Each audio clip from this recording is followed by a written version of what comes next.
नमस्ते, हे राम टू जय श्री राम में आज chapter 13 Pokhran 2 from Smiling Buddha to Operation Vijay. ये थोड़ा बैकग्राउंड इसका समझ लें, क्योंकि जो पोखरण 2 था वो हिंदुस्तान ने भारत ने अपने को इस्टेब्लिश किया था एज न्यूक्लियर पावर। ये कहानी शुरू होती है बहुत पहले। डॉक्टर APJ अब्दुल कलाम एक बार गए थे नासा, और वहाँ पे उन्होंने नासा का जो मेन रिसेप्शन था वहाँ पे टीपू सुल्तान की एक फ़ोटो लगी हुई थी, जहाँ पे वो लड़ रहे हैं विथ रॉकेट्स ब्रिटिशर्स के अगेंस्ट। और वहाँ से मतलब उनको ये इंस्पायरिंग लगा कि एक रॉकेट आज से कितने 100 साल पहले भी हिंदुस्तान में उससे वॉरफेयर थे, हिंदुस्तान को उसकी नॉलेज थी। एक बात मैंने और इंटरेस्टिंग उसमें बताई है। Tipu Sultan was the only king जो died in the battle field. अंग्रेज़ों से लड़ते हुए वो बैटल फील्ड में मारे गए थे, वीरगति को प्राप्त हुए थे।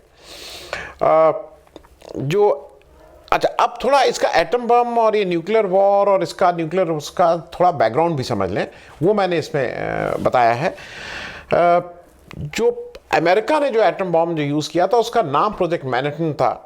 वो US, UK और कनाडा के कोलैबोरेशन से बना रहे थे। उसका फर्स्ट टेस्ट 16 जुलाई 1945 में किया था, और टेस्ट होने के 30 दिन के अंदर ही उसको उन्होंने एक हिरोशिमा एक नागासाकी, हिरोशिमा में लिटिल बॉय 6 अगस्त को और नागासाकी में फैट मैन 9 अगस्त को जापान में गिराया था, और उससे कितने जान माल की हानि हुई थी आपको पता ही है। उस समय US का जस्टिफिकेशन था इसको गिराने का, क्योंकि कुछ लोगों ने ये माना कि भाई जब हिटलर की मृत्यु हो चुकी थी 30 अप्रैल 1945 में, अलाइड फोर्सेस जीत चुकी थी युद्ध, तो इसकी क्या लॉजिक थी। अब US की तरफ से एक लॉजिक दी जाती है कि वो जल्दी से वर्ल्ड वॉर 2 को ख़त्म करना चाहते थे, और उसी की वजह से जापान ने पीस ट्रीटी साइन की इत्यादि इत्यादि। ठीक है, लेकिन फिर एक एटम बम बहुत था, आपने दूसरा एटम बम क्यों गिराया? ये बिल्कुल अमेरिका की दादागिरी थी, और वो अपनी सुपीरियरिटी भी एस्टैब्लिश करना चाहता था, और वो टेस्ट भी कर रहा था। अमेरिका तो 45 में हो गया। USSR 1949 में न्यूक्लियर क्लब को ज्वाइन किए, यूनाइटेड किंगडम 1952 में, और ये सब सिक्योरिटी काउंसिल के सदस्य लोग थे। 1952 में UK किए, 1960 में फ्रांस, और 1964 में चाइना ने अपना न्यूक्लियर टेस्ट करके इस न्यूक्लियर क्लब के मेंबर हो गए। अच्छा, ये 5 लोग जो थे यही लोग UN काउंसिल के भी, सिक्योरिटी काउंसिल के मेंबर हैं, और इनका एक बार एक प्रयास रहता है कि कोई, हमने तो कर लिया टेस्ट, अब कोई दूसरा न्यूक्लियर टेस्ट ना करे। हिंदुस्तान इसमें लगातार कोशिश हो रही थी, लगातार प्रयास चल रहा था। शुरू में एक टेस्ट साइट हम लोगों ने तेलंगाना में देखी थी, लेकिन चूंकि आसपास उसकी आबादी थी, फिर अंडमान्स भी देखी गई थी कि अंडमान्स में इसका वो किया जाए। लेकिन अंडमान्स को इसलिए वो ख़त्म किया गया कि वहाँ पे कैमोफ्लेज करना थोड़ा मुश्किल हो रहा था कि उसको कैसे छुपाएं कि वहाँ पे कोई इस तरह की एक्टिविटी हो रही है। पोखरण बिल्कुल आइडियली इसको सूट कर रहा था, क्योंकि Pokhran was very close to Pakistan border, वहाँ आर्मी एक्टिविटी होती रहती थी, वहाँ बहुत सी ऐसी एक्टिविटीज होती थी, इस वजह से। तो जो पहला टेस्ट था, जो पोखरण 1 था, वो 18 मई 1974 को बुद्ध पूर्णिमा के दिन हुआ, और इसीलिए उसका नाम स्माइलिंग बुद्धा था। और इंडिया ज्वाइन द एलीट बोलिए, जो भी बोलिए, बिकेम द 6th नेशन जिसके पास ये ताकत थी। 1974 के बाद हिंदुस्तान वो तो बन गया था, लेकिन फिर 22 साल लगे। अच्छा, हुआ क्या कि उस समय इंदिरा गांधी ने ये टेस्ट कर लिया था, लेकिन 1974 के बाद इंदिरा गांधी के अपने पॉलिटिकल जो वो थे उसमें समस्या आने लगी। इमरजेंसी का आपको याद ही है, फिर इमरजेंसी खत्म हुई, फिर उस 80 आया, फिर ऑपरेशन ब्लू स्टार, वो सब इंदिरा गांधी का थोड़ा मुश्किल वाले दौर था। तो एक तरह से ठंडे बस्ते में चला गया। 22 साल तक इसमें कुछ नहीं हुआ। नरसिम्हा राव ने इसमें 2 बार अटेम्प्ट किया था इसको, अपने जब वो प्राइम मिनिस्टर थे, कि इसको करें, लेकिन US के इंटरवेंशन से US ने बीच में कहा, और उसको US ने नहीं करने दिया ये। उसके बाद 11वीं लोकसभा आई 1998 में, इंटरेस्टिंग है। और उस लोकसभा ने इस देश में 3 प्राइम मिनिस्टर दिए, अटल बिहारी वाजपेयी, देवे गौड़ा साहब और IK गुजराल साहब। अटल बिहारी वाजपेयी साहब ने जब ये हुआ था 1964 में चाइना ने जब एटम बम का प्रयोग किया था, तो उस समय उनसे पूछा गया था कि भाई चाइना ने कर लिया तो इसका क्या जवाब है। तो उन्होंने कहा था कि एटम बम का जवाब एटम बम ही है, इसमें और कुछ नहीं है।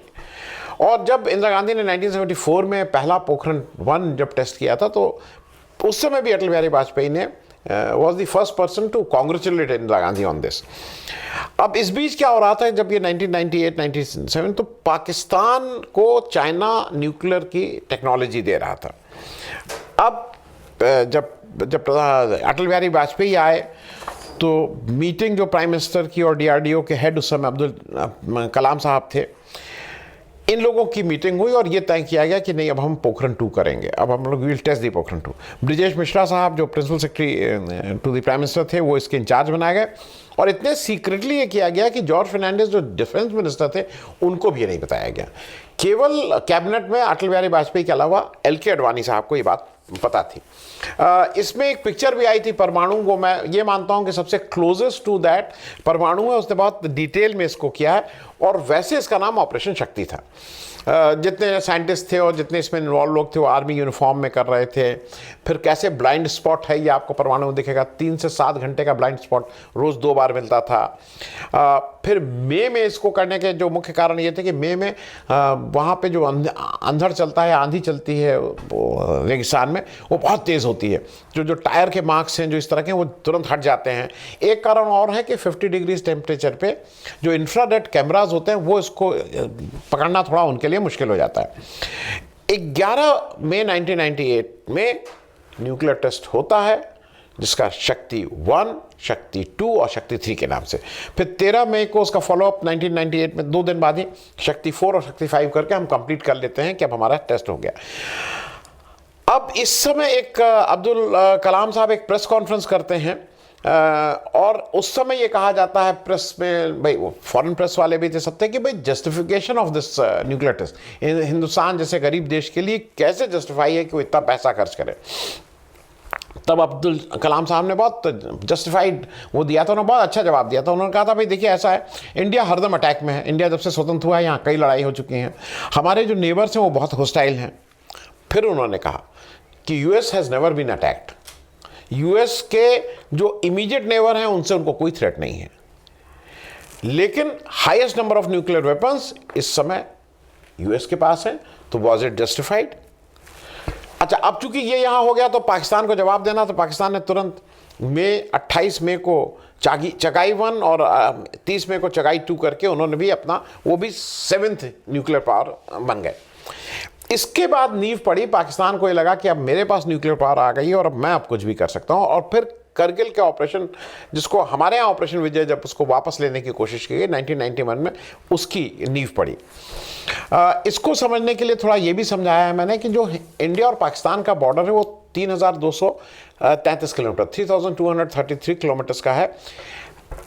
इंटरनेशनल बॉर्डर बोलते हैं, जो इंटरनेशनल बॉर्डर है, फिर लाइन ऑफ कंट्रोल है। इंटरनेशनल बॉर्डर बोलते हैं गुजरात में 506 किलोमीटर्स, राजस्थान में 1170 किलोमीटर्स और पंजाब में 425 किलोमीटर्स। राजस्थान का बहुत बड़ा बॉर्डर पाकिस्तान के साथ होता है। इसके अलावा जम्मू एंड कश्मीर और अब जो लद्दाख हो गया है, इसका 1222 किलोमीटर्स का बॉर्डर है। जो सियाचिन ग्लेशियर जो सबसे ऊपर से है, वहाँ इंदिरा कॉल बोलते हैं। इंदिरा कॉल से NJ 9842 जो है, उस पॉइंट तक ना वो बॉर्डर है ना वो लाइन ऑफ कंट्रोल है, क्योंकि वो पहाड़ हैं और उसमें कोई डिमार्केशन नहीं हुआ है, तो वो है। उसके बाद NJ 9842 से जो LOC हमारी लाइन ऑफ कंट्रोल है, which runs up to southern most part of the west of Chenab, वो हमारा लाइन ऑफ कंट्रोल होता है, जो 830 किलोमीटर्स का है। ये भी जरा समझ लीजिए कि लाइन ऑफ कंट्रोल और ये सब क्या चीज़ें हैं। 27 जुलाई 1949 को कराची एग्रीमेंट हुआ था। जम्मू कश्मीर का आपको पता है कैसे हरी सिंह से हम लोगों ने, हरी सिंह भारत के साथ मिले और फिर जम्मू कश्मीर का विलय इंडिया में हुआ, और फिर पाकिस्तान ने कैसे अपने सैनिक भेजे और इत्यादि इत्यादि। फिर वहाँ युद्ध हुआ, उसके लिए एक 3 पार्टी एग्रीमेंट साइन हुआ। इंडिया की तरफ lieutenant general SN. Shri Nagesh ने उसको साइन किया। उस डेलीगेशन में जनरल मानेक शाह, मतलब उस समय जनरल निसाब नहीं थे, वो जनरल मानेक शाह गए, जनरल थिमैया गए, जनरल सिन्हा गए, बहुत इंपॉर्टेंट ये सारे लोगों का, और बाद में वो सब जनरल बने, कुछ लोग क्या क्या हुआ। पाकिस्तान से मेजर जनरल W.J. कॉथन ने इसको साइन किया। ये जो पाकिस्तान की तरफ से साइन किए गए थे, ये मूल रूप से ऑस्ट्रेलियन सोल्जर थे जो पाकिस्तान आर्मी को हेड कर रहे थे। United nation commission of India and Pakistan UNCIP की तरफ से हर्नैंडो सैम्पर और मॉडल वाई ने इसको साइन किया। ये उस समय सीज फायर लाइन कहलाती थी। फिर 3 जुलाई 1972 में शिमला एग्रीमेंट होता है और ये सीज फायर लाइन का नाम बदल के लाइन ऑफ कंट्रोल LOC हो जाता है। इसमें एक चीज़ इंपॉर्टेंट है, वो मैंने उसको भी डिटेल दिया, सियाचिन वाली बात। सियाचिन को जब हमने ऑक्यूपाई किया था, देखिए सियाचिन में जनरल ज़ियाउल हक का कमान संभाल लेते हैं अप्रैल 1984 में, और उस समय भुट्टो को फांसी हो जाती है। और उस समय हिंदुस्तान की जो रॉ है उसने इंडियन डिफेंस को बताया कि कुछ एक्टिविटी हुई है और बहुत हाई ऑल्टीट्यूड के लिए जो इक्विपमेंट्स और वर्दी है उसका पाकिस्तानी आर्मी ने ऑर्डर किया है। यहाँ कान खड़े होते हैं, समझ में आता है और डीप होता है कि क्या है इसकी वजह।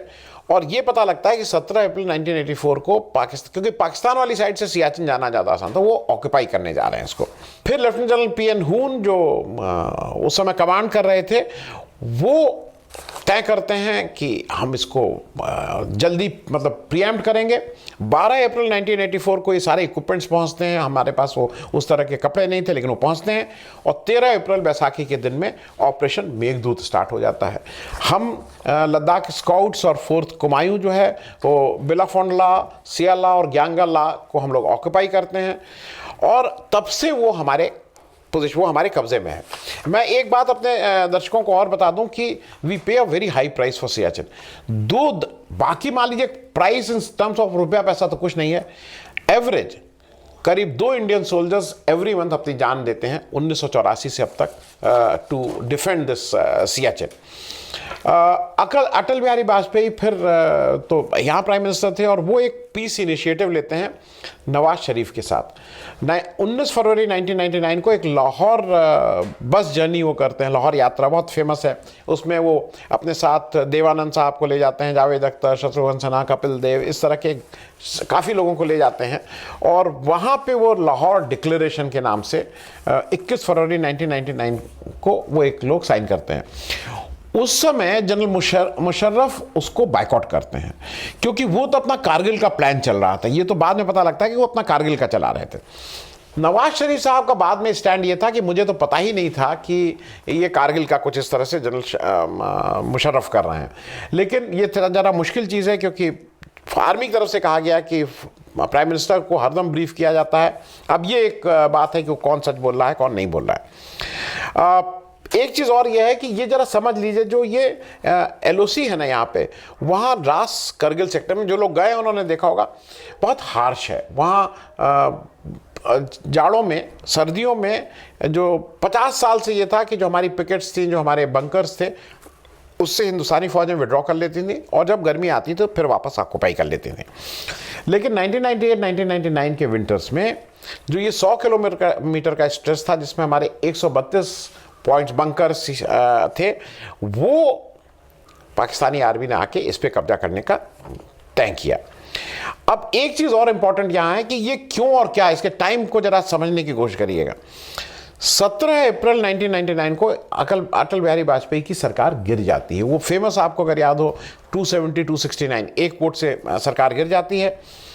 अब पाकिस्तान को लगता है कि ये बिल्कुल सही समय है कि ये सरकार गिर गई है और हमें इस समय कार्रवाई कर देनी चाहिए। 3 मई 1999 को एक गरेड़िया जो है, वो जो बच्चे हैं शेफर्ड, वो जाते हैं, देखते हैं, वो देखते हैं यहाँ कोई एक्टिविटी हो रही है। वो इन्फॉर्म करते हैं पुलिस को, आर्मी को, और अपने लेफ्टिनेंट सौरभ काला, जो बिल्कुल नए सौरभ कालिया, माफ़ कीजिएगा, लेफ्टिनेंट सौरभ कालिया 15 मई 1999 को अपनी एक छोटी टुकड़ी लेके गश्त पे निकलते हैं रेकी करने, लेकिन वो वापस नहीं आते हैं। उनकी लाश वापस आती है और उसकी बुरी तरह से छत विच्छत उसको टॉर्चर किया गया था, वो जो लाश से दिखता है। पाकिस्तान को ये लगा था कि हम शायद इस समय वेंटेज पॉइंट पे हैं। उनको ये लगा था कि जो NH1 हमारा लद्दाख टू श्रीनगर है उसको हम डिसरप्ट कर देंगे, और उनको सबसे बड़ा ये लगा था कि हम न्यूक्लियर, अब हमारे पास ताकत है, अब हमें कौन रोक सकता है।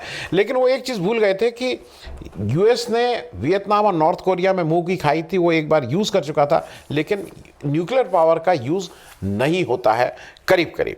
22 मई को ऑफिशियली इंडियन आर्मी अपना अटैक स्टार्ट करती है। बोफोर्स गन जो आपको याद है उस समय का, उसको लेके करीब 2.5 महीना ये वॉर चलती है। उसमें जो 4 परमवीर चक्र मिलते हैं, अदम्य बहादुरी का और शौर्य का परिचय इंडियन आर्मी देती है।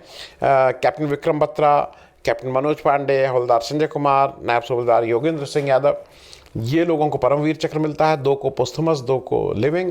नायब सूबेदार योगेंद्र सिंह यादव को हम लोगों ने भी कई बार अपने कार्यक्रम में बुलाया हुआ है, रूबरू भी उनसे बात हुई है। इंडियन एयरफोर्स का बहुत इंपॉर्टेंट रोल रहता है, और air warfare at that high altitude का अपना रिकॉर्ड भी है। नेवी भी इंगेज तो नहीं होती है, लेकिन हाई अलर्ट पे रहती है। और जब इसकी समाप्ति होती है तो US जो है वो पाकिस्तान से कहता है कि तुम इसको विड्रॉ करो, क्योंकि ये तुमने शुरू किया है, तुम वो एग्रेसर, तुम इसको विड्रॉ करो। और Pakistan, even US praised India for their restraint, जो कंट्रोल और धैर्य दिखाते हैं। नवाज शरीफ साहब को बुलाया जाता है US में, बिल क्लिंटन साहब उस समय US के प्रेसिडेंट होते हैं। इंडिया से प्रधानमंत्री अटल बिहारी वाजपेयी ब्रजेश मिश्रा अपने सिक्योरिटी एडवाइज़र को भेजते हैं, और फाइनली 11 जुलाई 1999 से वो विड्रॉ करना शुरू करते हैं ऑफिशियली। फिर उनको नवाज शरीफ को आना पड़ता है और बताना पड़ता है। इंडिया एक डेडलाइन देती है कि 16 जुलाई तक आप इसको विड्रॉ करिए। Officially the war ended on 26 जुलाई 1999। ये बातें मैं सिर्फ इसलिए कह रहा हूँ कि ये आप जब पढ़ेंगे तो आपको इसके बहुत से और वो होंगे। लास्ट एक चीज़ समझ लीजिएगा जिससे मैंने ख़त्म किया। नया इलेक्शन होता है 13 अक्टूबर को। अटल बिहारी वाजपेयी नए मतलब एक 5 साल के टर्म के प्रधानमंत्री के रूप में शपथ लेते हैं, और 12 अक्टूबर को पाकिस्तान में, 1999 की बात कर रहा हूँ, 12 अक्टूबर को एक दिन पहले पाकिस्तान में तख्ता पलट होता है। जनरल मुशर्रफ मतलब नवाज शरीफ को जेल में डाल के खुद वहाँ के हेड ऑफ स्टेट बन जाते हैं। ये फ़र्क हिंदुस्तान और पाकिस्तान की पॉलिटिक्स और डेमोक्रेसी का है। Thank you so much.